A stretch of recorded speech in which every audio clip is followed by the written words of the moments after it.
Hello. Maze ലേണിംഗിന്റെ digital foundation കോഴ്സിന്റെ പുതിയൊരു വീഡിയോയിലേക്ക് എല്ലാവർക്കും സ്വാഗതം.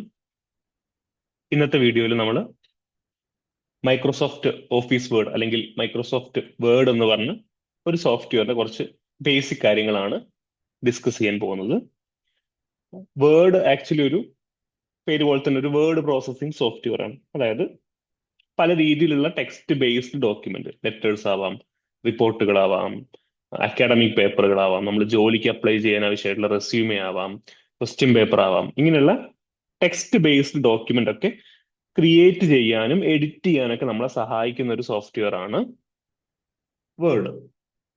ഓക്കെ, സോ നിങ്ങളുടെ കമ്പ്യൂട്ടറിൽ വേർഡ് എന്ന സോഫ്റ്റ്വെയർ ഇൻസ്റ്റാൾ അല്ലെങ്കിൽ നിങ്ങൾ ബ്രൗസർ ഓപ്പൺ ചെയ്തിട്ട് വേർഡ് ഓൺലൈൻ എന്ന് ടൈപ്പ് ചെയ്ത് കഴിഞ്ഞാൽ ഈ ആദ്യം കാണുന്ന ഓപ്ഷൻ തന്നെ ക്ലിക്ക് ചെയ്ത് കഴിഞ്ഞാൽ നമുക്ക് ഇതിന്റെ ഒരു ഓൺലൈൻ വേർഷൻ ഫ്രീ ആയിട്ട് ഉപയോഗിക്കാൻ അവൈലബിൾ ആണ്. അത് ഓപ്പൺ ആയിട്ട് വരും. അപ്പൊ ഇതിൽ തന്നെ നിങ്ങൾക്ക് ക്രിയേറ്റ് ബ്ലാങ്ക് ഡോക്യുമെന്റ് കാണാം. നമുക്ക് പുതിയൊരു ബ്ലാങ്ക് ഡോക്യുമെന്റ് ക്രിയേറ്റ് ചെയ്യാൻ ഈ ഓപ്ഷൻ ഉപയോഗിക്കാം. ഇനി ഒരു ഫയൽ നിങ്ങളുടെ കയ്യിലുണ്ട് ഓൾറെഡി, അതിൽ എഡിറ്റ്സ് വരുത്താനാണ്, എഡിറ്റിംഗ് ചെയ്യാനാണെന്നുണ്ടെങ്കിൽ അപ്ലോഡ് എ ഫയൽ എന്ന് പറഞ്ഞൊരു ഓപ്ഷൻ ഉണ്ട്. ഇനി അത് കൂടാതെ ഇവർ തന്നെ കുറെ ടെംപ്ലേറ്റുകൾ ഇവിടെ പ്രൊവൈഡ് ചെയ്യുന്നുണ്ട്. ഇപ്പൊ ഫോർ എക്സാമ്പിൾ ഒരു റെസ്യൂമെ തയ്യാറാക്കണം.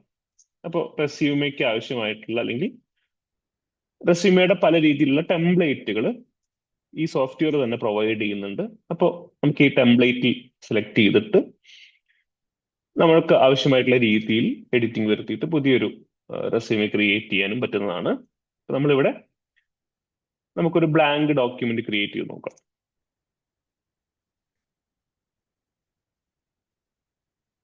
സോ ഇങ്ങനെ ഒരു ഇന്റർഫേസ് ആണ് create A blank document select ചെയ്ത് കഴിഞ്ഞ് നമുക്ക് കിട്ടുന്നത്. നമ്മൾ എക്സെല് കണ്ടിരുന്നു. ഇപ്പോൾ ഏകദേശം അതുപോലെ സിമിലർ ആയിട്ടുള്ള ഒരു ഇന്റർഫേസ് ആണ്. ഇനി ഇതിൽ പല രീതിയിലുള്ള ടൂളുകൾ നമുക്ക് അവൈലബിൾ ആയിട്ടുള്ളത്. നമുക്ക് കുറച്ച് ഏറ്റവും അത്യാവശ്യമായിട്ടുള്ള കുറച്ച് ടൂളുകൾ ഈ വീഡിയോയിൽ പരിചയപ്പെടാം. ഇപ്പോൾ നമ്മൾ എക്സെൽ ചെയ്തിരുന്നു, റീനെയിം ചെയ്യണമെങ്കിൽ നമുക്ക് ഇവിടെ പോയിട്ട് റീനെയിം ചെയ്യാം ഫയല്. ഇനി ഫയൽ സേവ് ചെയ്യണമെങ്കിൽ ഇപ്പോൾ ഇവിടെ സേവിങ് എന്ന് നിങ്ങൾ കണ്ടു, അത് ആക്ച്വലി ക്ലൗഡിൽ ഓൺലൈൻ ആയിട്ടാണ് സേവ് ചെയ്യുന്നത്. ഇപ്പൊ ഈ ഫയൽ എനിക്ക് ഇനി എന്റെ കമ്പ്യൂട്ടറിലേക്ക് സേവ് ചെയ്യണമെങ്കിൽ ഫയലിൽ ക്ലിക്ക് ചെയ്യുക. അതിനുശേഷം ക്രിയേറ്റ് എ കോപ്പി എന്ന് പറഞ്ഞ ഓപ്ഷൻ ഉണ്ട്. ഡൗൺലോഡ് കോപ്പി കൊടുത്തു കഴിഞ്ഞാൽ ഈ ഫയല് നമ്മുടെ കമ്പ്യൂട്ടറിലേക്ക് സേവ് ആവും. ഇനി ഇതെനിക്ക് PDF ആയിട്ട് മാറ്റിയിട്ടാണ് സേവ് ചെയ്യേണ്ടത് എന്നുണ്ടെങ്കിൽ എക്സ്പോർട്ട് എന്ന് പറഞ്ഞ ഓപ്ഷൻ ഉണ്ട്. അതിൽ ഡൗൺലോഡ് ആസ് PDF എന്ന് പറഞ്ഞ ഓപ്ഷൻ ഉണ്ട്. അത് ക്ലിക്ക് ചെയ്ത് കഴിഞ്ഞാൽ നമ്മളിപ്പോൾ ചെയ്ത വേർഡ് ഡോക്യുമെന്റ് നമുക്ക് PDF ആയിട്ട് കൺവേർട്ട് ചെയ്തിട്ട് നമ്മുടെ കമ്പ്യൂട്ടറിലേക്ക് സേവ് ചെയ്യാം. ഓക്കെ, സോ ഇനി എനിക്കൊരു ടെക്സ്റ്റ് ഡോക്യുമെന്റ് ഇവിടെ ക്രിയേറ്റ് ചെയ്യണം. അപ്പോൾ അതിനാവശ്യമായിട്ടുള്ള കുറെ ടൂളുകളുണ്ട്. എൻ്റെ ഫോണ്ടിന്റെ കാര്യങ്ങൾ, കളറും ഫോണ്ടിന്റെ സൈസ്, ഇങ്ങനെയുള്ള കാര്യങ്ങളൊക്കെ മാറ്റാനുള്ള ഫോണ്ട് എന്ന് പറഞ്ഞൊരു ഓപ്ഷൻ ഇവിടെ ഉണ്ട്. പിന്നെ പാരഗ്രാഫ് എനിക്ക് ഏതൊക്കെ രീതിയിൽ മാറ്റണം. ഇപ്പോ കണ്ടില്ലേ, ലെഫ്റ്റിലേക്ക് അലൈൻ ചെയ്യണമെങ്കിൽ, സെന്ററിലേക്ക് അലൈൻ ചെയ്യണമെങ്കിൽ, റൈറ്റിലേക്ക് അലൈൻ ചെയ്യണമെങ്കിൽ, അതുപോലെ തന്നെ ബുള്ളറ്റ്സ് കൊടുക്കണമെങ്കിൽ, നമ്പറിങ് കൊടുക്കണമെങ്കിൽ, ഇങ്ങനെയുള്ള കുറെ പാരഗ്രാഫിന്റെ ഓപ്ഷൻസും ഇവിടെ ഉണ്ട്. അതൊക്കെ ഹോം ബാറിലാണ് വരുന്നത്, ഹോം ടാബിലാണ് വരുന്നത്. ഇനി ഇൻസേർട്ടിലേക്ക് പോയി കഴിഞ്ഞാൽ നമുക്ക് ടേബിൾ ഇൻസേർട്ട് ചെയ്യാനുള്ള ഓപ്ഷൻ ഉണ്ട്. ഓക്കെ, ഇപ്പോ എനിക്ക് എത്ര റോസ് ആൻഡ് കോളം വേണം എന്ന് ഇവിടെ സെലക്ട് ചെയ്ത് കഴിഞ്ഞാൽ ഒരു ടേബിൾ ഇവിടെ ഇൻസേർട്ട് ആവും. എന്നിട്ട് ഈ ടേബിളിൽ നമുക്കിവിടെ പല രീതിയിലുള്ള ടേബിൾ പ്രോപ്പർട്ടീസ് ഇവിടെ ഉണ്ട്. ബാക്കിയുള്ള ടേബിളിന്റെ ഡിസൈൻ കാര്യങ്ങളൊക്കെ ഇവിടെ നമുക്ക് എഡിറ്റ് ചെയ്യാവുന്നതാണ്. ഓക്കെ, പിന്നെ ഇൻസേർട്ടിൽ പിക്ചർ ഇൻസേർട്ട് ചെയ്യാൻ പറ്റും. അതുപോലെ തന്നെ ഇപ്പൊ എനിക്ക് കുറെ ഷേപ്പുകളൊക്കെ ആഡ് ചെയ്യണം, ഒരു സർക്കിൾ ആഡ് ചെയ്യണം അല്ലെങ്കിൽ ഒരു റെക്ടാങ്കിൾ ആഡ് ചെയ്യണം. അങ്ങനെയാണെങ്കിൽ ഇൻസേർട്ടിലെ ഇല്ലസ്ട്രേഷൻസിലുള്ള ഡ്രോയിങ് എന്ന് പറഞ്ഞ ഓപ്ഷൻ ക്ലിക്ക് ചെയ്താൽ മതി. നിങ്ങൾ സോഫ്റ്റ്വെയർ ആണ് യൂസ് ചെയ്യുന്നത് എന്നുണ്ടെങ്കിൽ ഇൻസേർട്ടിൽ ഷേപ്പ് എന്ന് പറഞ്ഞ ഓപ്ഷൻ ഡയറക്റ്റ് ആയിട്ട് ഉണ്ടാവും ചിലപ്പോൾ. അപ്പോൾ അങ്ങനെയും ആഡ് ചെയ്യാം. പിന്നെ ലേഔട്ടിൽ പോയി കഴിഞ്ഞാൽ നമ്മുടെ മൊത്തത്തിലുള്ള ഡോക്യുമെന്റിനെ കുറച്ചൊന്ന് അടിപൊളിയാക്കാൻ വേണ്ടിയിട്ട് മാർജിൻസ് ആഡ് ചെയ്യാം. അതുപോലെ തന്നെ ഇതിന്റെ ഓറിയന്റേഷൻ എങ്ങനെയാണ്, സൈസ്. ഇപ്പൊ നമ്മൾ ലെറ്റർ എന്ന് പറഞ്ഞൊരു സൈസിലാണ് ചെയ്യുന്നത്. ഇനി A4-ലേക്കോ A5-ലേക്കോ അങ്ങനെ സൈസ് അറേഞ്ച് ചെയ്യാനും പിന്നെ കോളംസ് ആക്കിയിട്ട് മാറ്റാനും ഒക്കെയുള്ള ലേഔട്ട് ഓപ്ഷൻസും ഇവിടെ തന്നെ വരുന്നുണ്ട്. ഓക്കെ, അപ്പൊ നമുക്ക് ജസ്റ്റ് ഒന്ന് നോക്കാം. ഒരു ചെറിയൊരു ടെക്സ്റ്റ് ഡോക്യുമെന്റ് നമുക്ക് ഏറ്റവും ബേസിക് ആയിട്ടുള്ള രീതിയിൽ എഡിറ്റ് ചെയ്തിട്ട് നോക്കാം. അപ്പൊ ഞാനൊരു നമ്മുടെ ജെമിനി ഒരു AI ടൂള് ക്രിയേറ്റ് ചെയ്ത സാവിത്രി ബൈ ഫൂലെ എന്ന് പറഞ്ഞ ഒരാളുടെ കുറച്ച് ഡീറ്റെയിൽസ് ആണുള്ളത്. അപ്പൊ അത് നമുക്ക് ഒന്ന് എഡിറ്റ് ചെയ്ത് നോക്കാം. ഓക്കെ, അപ്പോൾ ഇത് ഇങ്ങനെ ഒരു ഫോർമാറ്റിലാണുള്ളത്. ഇപ്പോൾ ഇനി എനിക്കൊരു ഹെഡിങ് ആഡ് ചെയ്യണം. അപ്പൊ ഞാൻ ഹെഡിങ് ടൈപ്പ് ചെയ്യുന്നു. ഓക്കെ, ടൈപ്പ് ചെയ്തിട്ട് ഹെഡിങ് ആവുന്ന സമയത്ത് അതൊന്ന് എനിക്ക് ബോൾഡ് ചെയ്യണം അല്ലേ, കുറച്ച് കട്ടിയുള്ളതാക്കണം.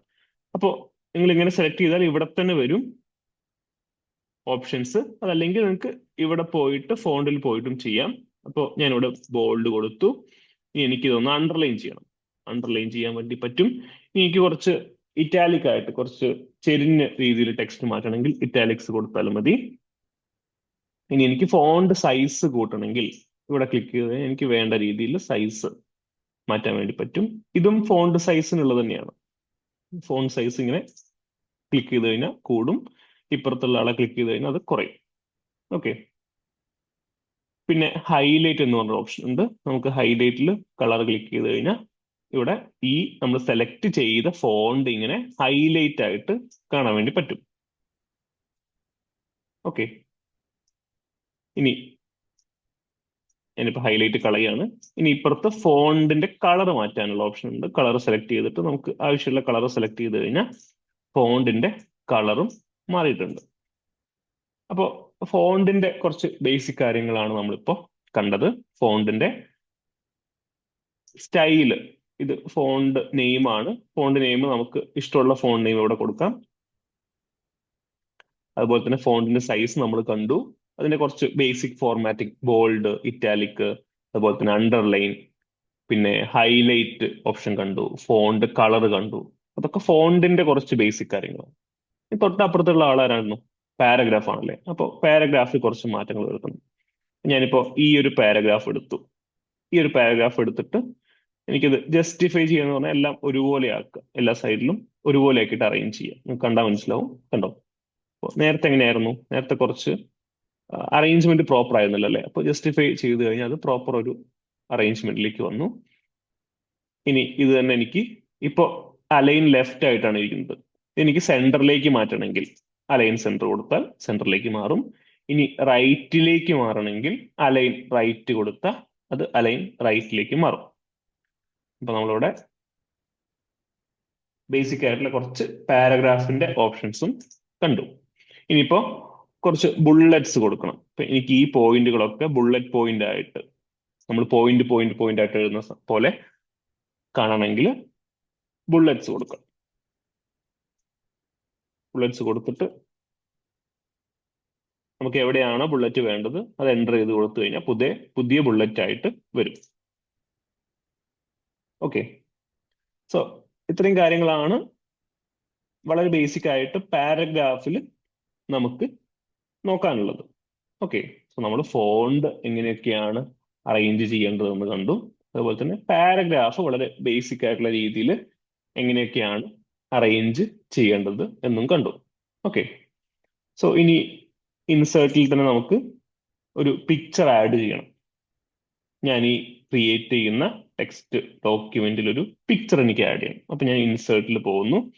ഇൻസേർട്ടിൽ പോയിട്ട് പിക്ചേഴ്സിൽ സെലക്ട് ചെയ്യുന്നു. അപ്പൊ എനിക്ക് എവിടെ നിന്നാണോ പിക്ചർ ആഡ് ചെയ്യേണ്ടത്, ഇപ്പൊ ഞാൻ എന്റെ കമ്പ്യൂട്ടറിലാണ് പിക്ചർ ഉള്ളത്, അങ്ങനെയാണെങ്കിൽ ദിസ് ഡിവൈസ് യൂസ് ചെയ്യാം. പിന്നെ ഇമേജ് ജനറേറ്റ് ചെയ്യാനുള്ള ഓപ്ഷൻ ഉണ്ട്. പിന്നെ ഡ്രൈവിൽ നിന്ന് ഒക്കെ നമുക്ക് പിക്ചർ എടുക്കാവുന്നതാണ്. അപ്പൊ ഞാനിപ്പോ ദിസ് ഡിവൈസ് ആണ് കൊടുക്കുന്നത്, കാരണം എന്റെ കമ്പ്യൂട്ടറിൽ നിന്നാണ് എനിക്ക് പിക്ചർ ആഡ് ചെയ്യാനുള്ളത്. അപ്പൊ ഞാൻ ദിസ് ഡിവൈസ് കൊടുക്കുന്നു. എവിടെയാണോ പിക്ചർ ഉള്ളത് ആ ലൊക്കേഷനിൽ പോയിട്ട് നമ്മൾ ആ പിക്ചർ ആഡ് ചെയ്യുന്നു. അപ്പോൾ പിക്ചർ ആഡ് ചെയ്യുന്ന സമയത്ത് ശ്രദ്ധിക്കേണ്ടത്, നമുക്ക് എവിടേക്കാണോ പിക്ചർ ആഡ് ചെയ്യേണ്ടത്. ഇപ്പൊ എനിക്ക് ഈ പാരഗ്രാഫ് കഴിഞ്ഞിട്ടാണ് ഒരു പിക്ചർ ആഡ് ചെയ്യേണ്ടത്, അല്ലെങ്കിൽ ഈ ലൈൻ കഴിഞ്ഞിട്ടാണ് എനിക്കൊരു പിക്ചർ ആഡ് ചെയ്യേണ്ടത്. അപ്പൊ അവിടെ കൊണ്ടുപോയിട്ട് നമ്മൾ മൗസ് വയ്ക്കുക. എന്നിട്ട് ഇൻസേർട്ട് പിക്ചർ, ദിസ് ഡിവൈസ്.